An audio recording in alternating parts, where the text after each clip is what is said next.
सीमा बुआ जी को बिना वजह हंसते हुए देखकर रतन ने उनसे पूछा, माँ क्या हुआ है, आप ऐसे क्यों हंस रही हैं? रतन, मेरे बच्चे, क्या तुम्हें याद है कि 2 साल पहले हम तुम्हारे शेखर मामा जी के घर खाने पर गए थे? उस दिन यामिनी भाभी ने घर जमाई को सबके साथ डाइनिंग टेबल पर भी नहीं बैठने दिया था। उसे डांट लगाकर कहीं और जाने को कहा। उसी दिन एक बात साफ थी कि जब तक यामिनी भाभी जिंदा हैं, आहान गिल परिवार में सर उठा के नहीं जी सकता, और मैं ही इस बात का फायदा उठाकर अपनी बेइज्जती का बदला लेकर रहूंगी। थोड़ी ही देर में दोनों माँ बेटे शेखर गिल के दरवाजे पर खड़े थे। सीमा बुआ जी ने डोरबेल बजा दी। घर में मिसेस यामिनी गिल अकेली ही थी। उन्होंने जैसे ही दरवाजा खोला, वो हैरान रह गई। सीमा दीदी, आप यहाँ कैसे? क्यों भाभी, क्या मैं यहाँ नहीं आ सकती? अपनी बात कहने के बाद सीमा बुआ जी ने मिसेस यामिनी गिल के जवाब का कोई इंतजार नहीं किया और अपने बेटे के साथ सीधा घर के अंदर चली गई। सीमा बुआ जी और रतन आराम से सोफे पर बैठ गए। भाभी, आपका दामाद कहाँ है? उस बेशरम को आने के लिए कहिए। सीमा दीदी, क्या हुआ है? आप आहान को क्यों ढूंढ रही हैं? भाभी, आपको क्या हो गया है? आप मुझे इतने सवाल क्यों पूछ रही हैं? एक बार उस आहान को बाहर बुला लीजिए, आपको भी पता चल जाएगा कि क्या हुआ है। वो आहान और शनाया कुछ सामान खरीदने के लिए बाहर गए हैं। मैं उन्हें कॉल करके बुलाती हूँ। अपनी बात कहने के बाद मिसेस यामिनी गिल कुछ दूर गई और शनाया को कॉल लगाने लगी। कुछ देर बजने के बाद ही शनाया ने कॉल आंसर किया था। आहान कहाँ है? क्या हुआ है मॉम? शनाया, बातें बंद करो और ज्यादा सवाल मत करो। जल्दी से आहान को फोन दो, मुझे उससे बात करनी है। वैसे तो शनाया कुछ समझ नहीं पा रही थी, मगर अपनी मॉम को इतना इम्पल्सिव होते हुए देखकर शनाया जल्दी से आहान के पास चली गई और उसे फोन पकड़ा दिया। उसने जैसे ही हेलो कहा, मिसेस यामिनी गिल ने उससे कहा, आहान, क्या तुम्हारी सीमा दीदी से कोई मुलाकात हुई थी जिसमें तुमने उन्हें नाराज कर दिया है? मॉम, वो थोड़ी बहस तो हुई थी। क्या बात है, आप इतनी परेशान क्यों लग रही हैं? क्या हुआ है? वो अपने बेटे के साथ घर आई है। अभी के अभी घर आओ और ये फैला हुआ रायता साफ करो। अपनी बात कहने के बाद मिसेस यामिनी गिल ने कॉल काट दिया।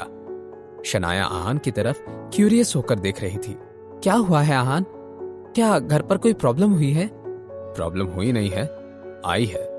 सीमा बुआ जी और रतन घर पर आए हुए हैं। पता नहीं मैंने क्या सोचकर सुबह उनसे जान पहचान दिखाई। पहले ही नजरअंदाज कर दिया होता तो शायद इतना बड़ा इशू न बनता। आप टेंशन मत लीजिए शनाया, मैं सब ठीक कर दूंगा। चलिए घर चलकर इस प्रॉब्लम को सॉल्व करते हैं। कुछ देर के बाद आहान और शनाया घर पहुंच गए। सीमा बुआ जी और रतन बड़े ही आराम से पैर फैलाए हुए बैठे थे। जैसे ही यामिनी गिल ने देखा कि उनकी बेटी और दामाद घर लौट आए थे तो उनकी जान में जान आई। अब बताइए सीमा दीदी, आहान ने आपको कैसे परेशान किया है? मॉम, आपको सीमा बुआ जी की किसी भी बात पर यकीन करने की कोई जरूरत नहीं है। ये बहुत बड़ी झूठी है। एक तो शुरुआत इन्होंने ही की थी। सीमा बुआ जी खुद हमारी कार के सामने आई थी। गलती इन्हीं की थी, और बजाय इसके कि सीमा बुआ जी अपनी गलती मानती, इन्होंने सड़क के बीचों बीच तमाशा शुरू कर दिया। ये तुम क्या कह रही हो? क्या मैं जानबूझकर अपनी ही जान को खतरे में डाल सकती हूँ क्या? मुझे थोड़ा चक्कर आ गया था, इसलिए मैं गिर गई। आहान, इसने जानबूझकर मुझ पर अपनी कार चढ़ाने की कोशिश की। क्या? आहान ने आप पर कार चढ़ाने की कोशिश की? मिसेस यामिनी गिल को यह मामला बिल्कुल भी समझ नहीं आ रहा था। उन्होंने आहान और सीमा बुआ जी की तरफ बारी बारी से देखते हुए मन में कहा, सीमा दीदी, ये क्या कह रही हैं आहान? आहान के पास कौन सी कार है? वो तो अपनी फटीचर सी सस्ती बाइक चलाता है। और आहान इतना बेवकूफ नहीं है कि किसी की जान लेने की कोशिश करेगा। हे भगवान, मेरी तो समझ में नहीं आ रहा है ये क्या हो रहा है। और नहीं तो क्या भाभी, क्या आपको लगता है कि मैं झूठ बोल रही हूँ?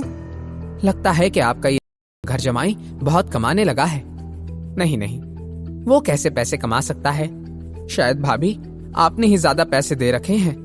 अब मिसेस यामिनी गिल को भी गुस्सा आना शुरू हो गया। अब शनाया नर्वस होने लगी। शनाया ने आहान की तरफ देखकर मन ही मन में कहा, मैं जानती थी कि अगर मॉम को कार का पता चलता तो वो बहुत गुस्सा हो जाती और मुझे आहान के लिए कार नहीं खरीदने देती। इसी वजह से मैं कार वाली बात कुछ दिन तक मेरे और आहान में ही रखना चाहती थी। पता नहीं अब जब मॉम को पता चल गया है तो वो कैसे रिएक्ट करेंगी। क्या होगा जब यामिनी को पता चलेगी आहान की नई गाड़ी की सारी सच्चाई? क्या सीमा बुआ जी की वजह से आने वाला है आहान और शनाया की जिंदगी में कोई नया तूफान? कैसे संभालेंगे वो इस नई चुनौती को? क्या देगी शनाया उसका साथ इस नई चुनौती का सामना करने में? जानने के लिए देखिए अगला एपिसोड सिर्फ पॉकेट एफएम के YouTube चैनल पर। और सीक्रेट अमीरजादा के सारे एपिसोड्स को सुनने के लिए डिस्क्रिप्शन में दी हुई लिंक से डाउनलोड कीजिए पॉकेट एफएम ऐप।